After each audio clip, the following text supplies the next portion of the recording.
Hello and welcome to this stream. Welcome to this event. I'm happy that you're with me in this event.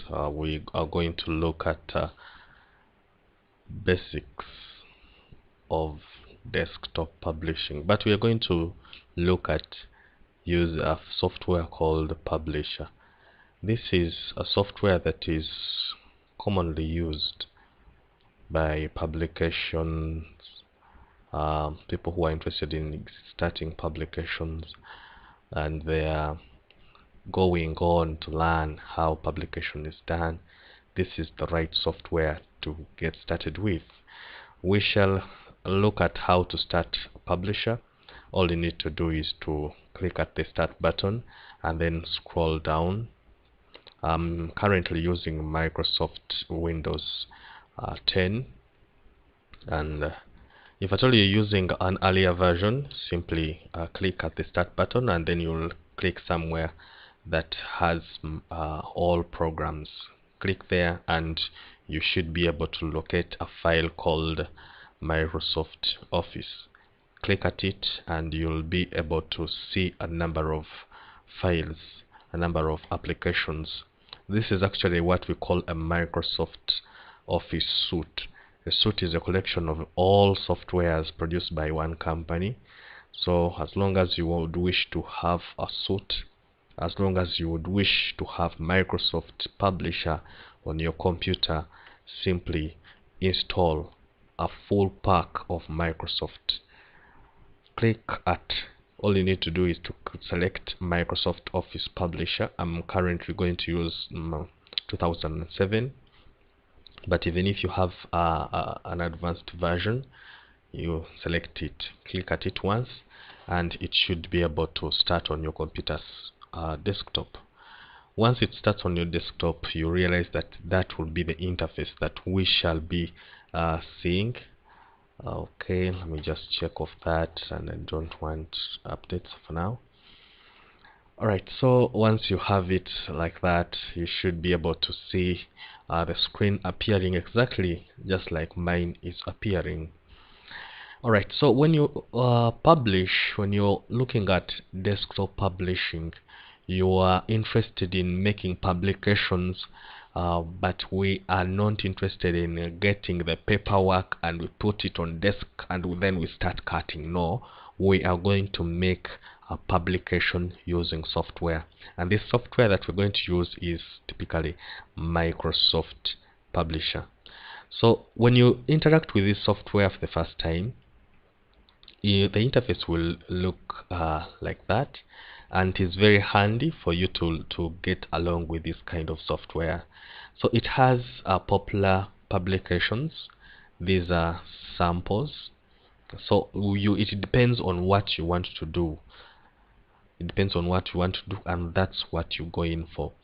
For example, it has blank if at all you need to create your own publication and you don't want to use what we call templates. A template is something that is developed for you. It's like an object. So it's like some file that is created for you, and all you need to do is to select it and customize it. You change it to look the way you want it to be. So that's what we call a template. We have a number of templates there. If at all you are interested in creating business cards, you select business cards. They will always be there for you. If at all you are interested in creating flyers, you click flyers, change the look, and the flyer will be yours to take. Labels, we have newsletters, we have postcards, we have websites. So this software is really nice. We thank Microsoft for this. So if you're new to publication and you just want to get along with publications, this is the right start for you. You don't have to look for sophisticated softwares when this is already on your computer. You just need to start using it. So we are going to look at the interface. So all I need to do, we have a number of templates there. Okay, so you realize that these are almost the same as these. These are publication types, and we have the popular publication types there. Okay, so whichever that you would wish to have, go in for that. Alright, so I'm currently going, I like doing things, giving someone a skill so that you might get advancing your skill further and further. So we're going to rely on blank pages. So all I need to do is to click at the blank pages, and normally when it comes to publication, paper is very important. The size of the paper that you're going to use, the size of your work area is very important for you. So it's always good to select a particular work area that will effectively work for you, that will suit your needs, you as someone who is doing publication, someone who is doing uh, anything to do with publications. Let it be maybe you're using Adobe, maybe you're using CorelDRAW, maybe you're using, as long as you're using paper, as long as you're using publication paper, the selection of paper is very important for you. Otherwise, if you cannot have the right paper, things might not work out well. So the right paper is very important. So we have a number of paper sizes there. We have something that we need to know about this paper, something small about the paper, is that we have the normal paper that we normally use to do our letters. That is what we call an A4 size. So when you look at this A4 size, it has an orientation. It has an orientation, and we have the orientation that we call portrait, and then we have the orientation that we call a landscape. So it depends on how you want to arrange your files, or where you want to arrange your data on a particular paper. So this is where you select your paper, your size of paper. If at all you want to customize it, you click custom. Okay, select custom. All you need to do is to select, double click at it, and once you click at it once, let's select A4 landscape. When you select it once, it will give you a preview there on the right area. If I double click at it 2, it will automatically load your workspace. So realize that this is very handy for you to use. This is the paper size that you have chosen to use, and all you need to do, as long as you want to use it, all you need to do is to start using the tools. On the left area we have different tools. However, this is dockable. You click at the top where you have those dots, click at it using the left mouse button, and you drag the mouse so you can move it to any area, any part of the interface. Okay, so this is these are the tool. This is what we call a toolbox. Okay, so it gives us room to move it to any location. So I'm going to keep it the way it was for now. All I need to do is to drag and move it at any area, and then I also need to look at how best we can look at this interface. So when you look at this interface for the first time, you realize that this interface looks exactly just like any other application of Microsoft. Let it be Microsoft Word, let it be PowerPoint. The interface is just looking the same. As long as you have ever used, the beauty about using this software is that as long as you have ever used a product of Microsoft, this is going to be handy for you. This is going to be easy for you to get you started. So the best skills that you need is editing using Microsoft Word. As long as you can edit using Microsoft Word, you can easily use this application the right way, and you can really make good earning out of it. So this is the skill that we need. We have on top we have what we call the title bar. Okay, just like any other application, we have the title bar. At the extreme right, we have the close button, we have the minimize button, and the restore button. So when you click a close button, the application will be loaded out of memory. It will close. When you click the minimize button, it will hide away to the task bar.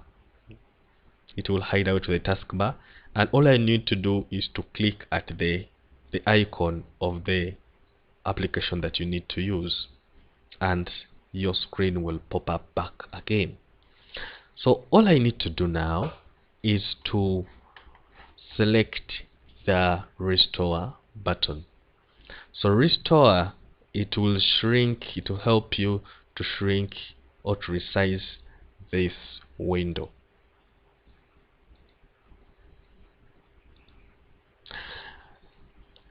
Below the title bar is the menu bar. So you realize that this is slightly different from applications like Microsoft Word.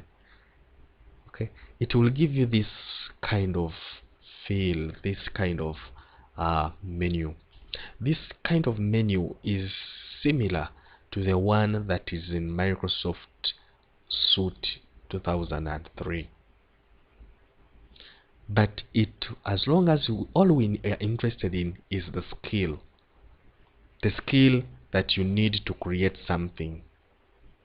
That's all we need to know. That's what we are interested in. So as long as we have that, what I need to do is to ensure that I can easily use this menu bar. The skill that I normally advise my friends to use is that whenever you would wish to insert something to your document, all you need to do is to click insert. Whenever you want to edit something, click at the edit or click at file. So when you click at this edit, you realize that it will almost give you the same feel of editing something, like maybe you want to change or to look up for something.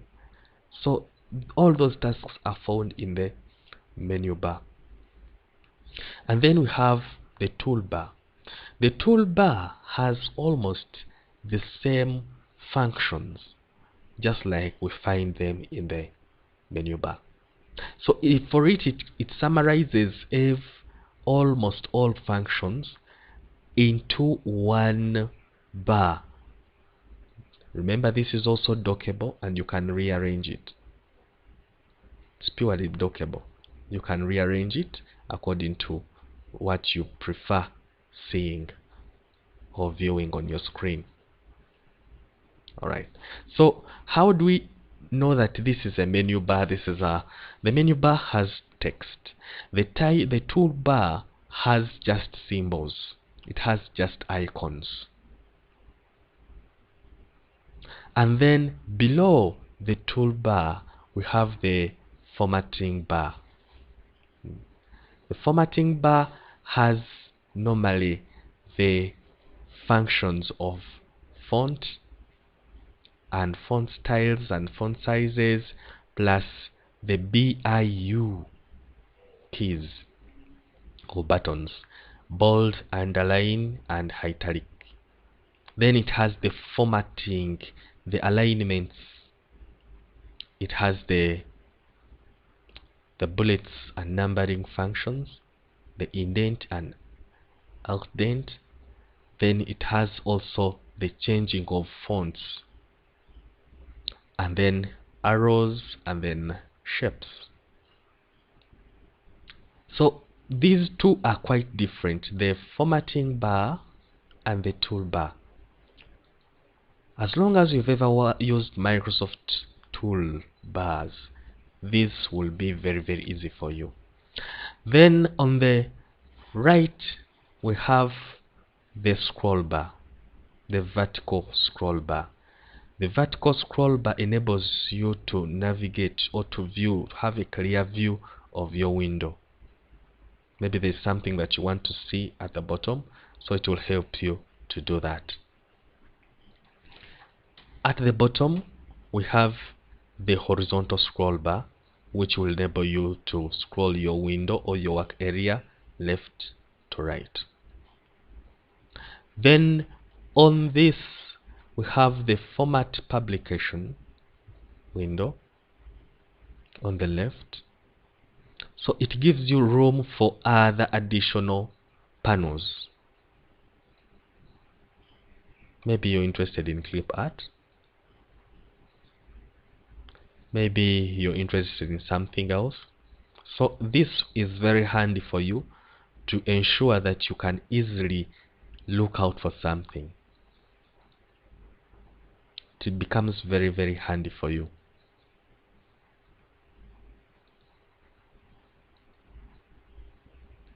Okay, so maybe you want to create something and you don't want to spend a lot of time. I've actually shown you the extreme left. We have what we call the toolbox. In the toolbox there are a number of tools that we need to use. Let me extend it for visibility there. So there are a number of tools that we need to know and to use. We have the selection tool. This will enable you to select different components on your different objects on your work area. Then we have this text box. The text box helps you when you click at it, and you realize that my cursor will actually change. Let me click at it so that the selection tool becomes active. When the selection tool is active, my cursor is simply a pointing cursor, and when I select the toolbox, the text box, my cursor changes to a plus sign. It means I can easily draw it, I can drop it on my work area to begin the editing and creating of my publication file. So all I need to do is to point where I need my file, my text to be. Use your left mouse button, click and hold it down, then move it to the left or to the right and bottom, then release the left mouse button. So realize that you have just successfully drawn a text box and you can add text to your file. So all you need to do now is to start typing.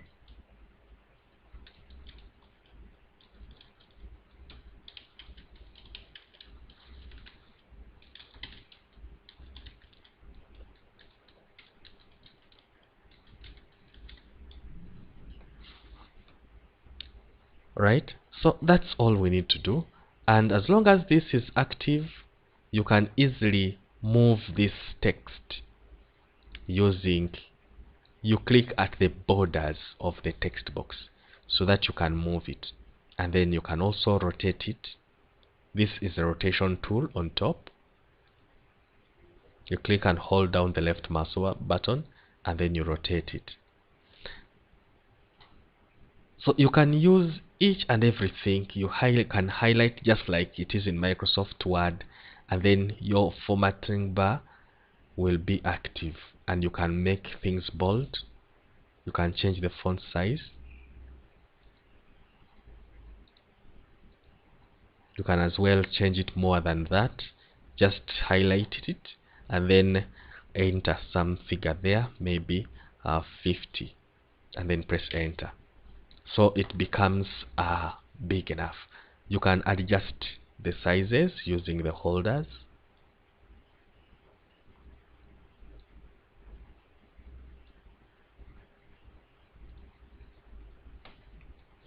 When you hold, you click and hold, it means that you can actually move this upwards or downwards. Okay, when you look at the format of this cursor. You can shrink it.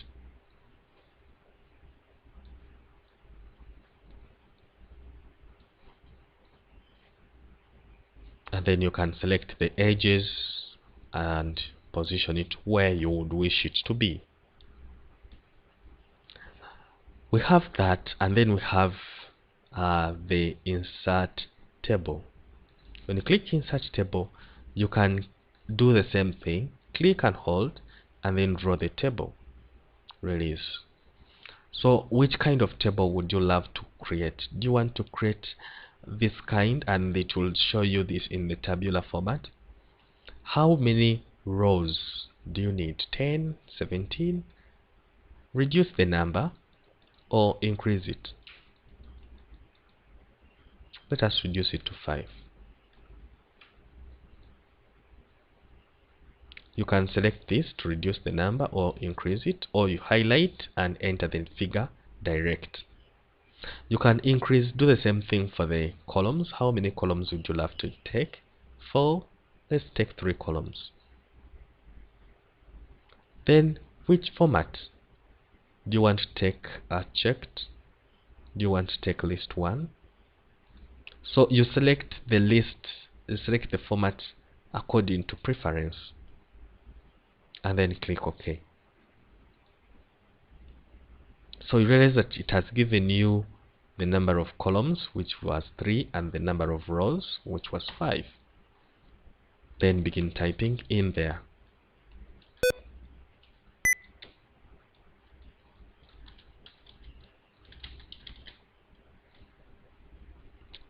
So you just need to push buttons and you will be able to enter data into your table.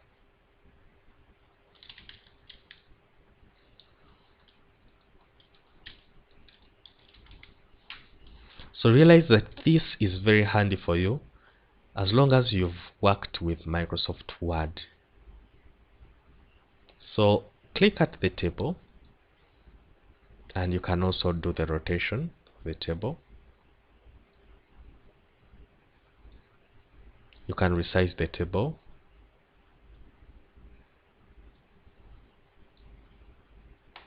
You can shrink it, size it vertically, and then horizontally, can resize it. So when you select this table, still it gives you more room, just like it is in Microsoft Word, of adjusting the sizes of these columns and rows, the borders. You click at the borders and adjust the size, the length, and the width.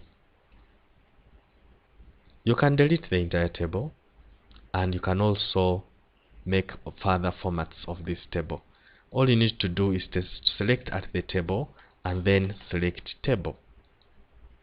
It gives you further functions that we shall use later. We have another tool called the word art. Click at the word art, and then you'll be provided with this dialog box. Select which type of word art, which style you would wish to work with. Select the word art that you would wish to work with, and then click OK. So once you have that, you'll be given an option of entering which word art would you love to use. Change that text, highlight it and delete it out, and give it a new text.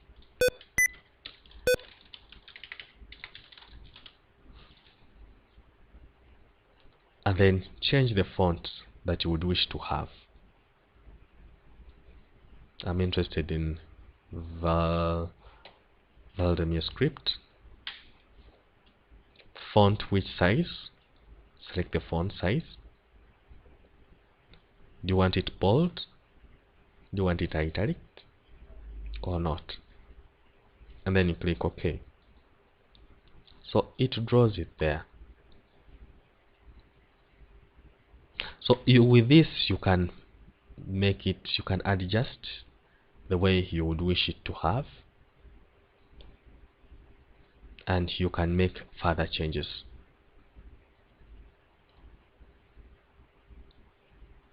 we shall see how to use it effectively when we are dealing with when we have started using this for a serious publication. We are still knowing how to navigate, how to use the tools.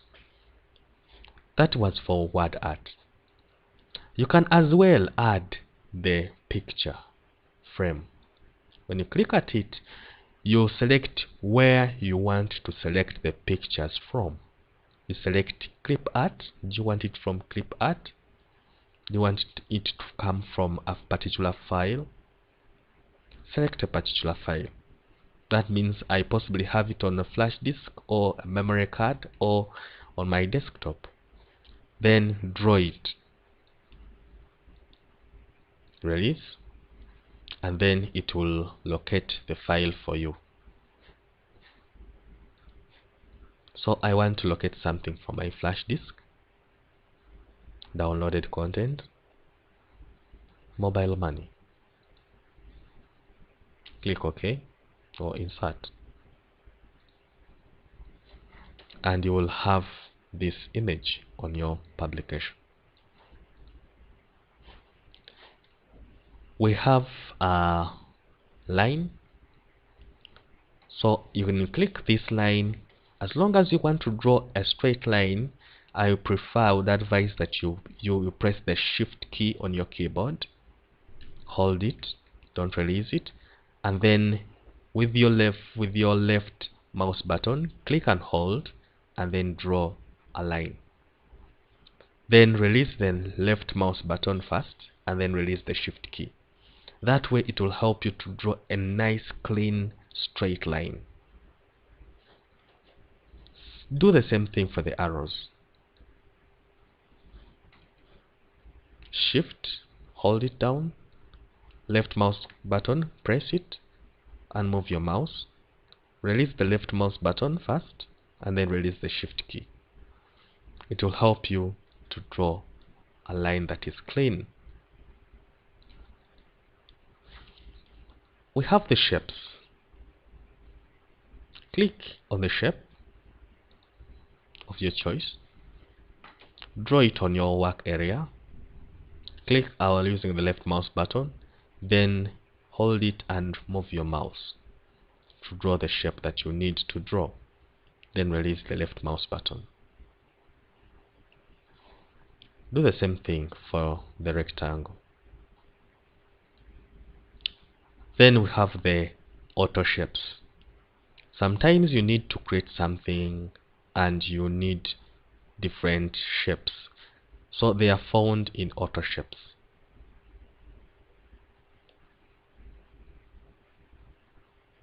All you need to do is to locate which shape you would wish to have and then move and select the shape that you would wish to have. Do the same thing, draw it and release. So realize that you can make nice clean images, nice clean shapes using the auto shapes. We have a gallery. A gallery, when you click at the gallery, it's going to give you access to different layouts, different art objects that you can use, different objects that you can add to your publication.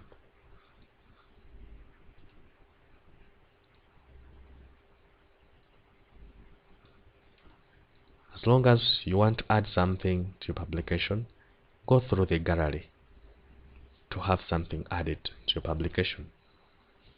After that, you only need to click at Insert Object.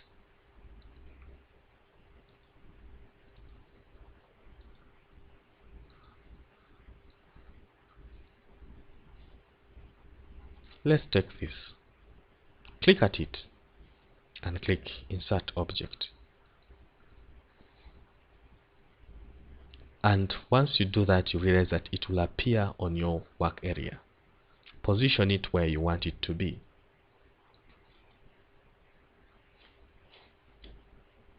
Then we have an additional library, item from content library.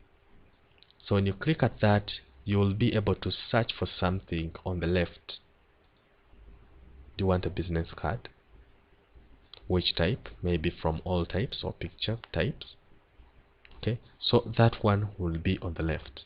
And then we have the bookmark. Bookmarking, we shall look at that in the next chapter. So all we wanted to learn is how do we use this toolbox and how do we navigate through our work area. Now that you know how to start with a simple publication, we shall end our session now, and then we shall get ready for the next session. Thank you.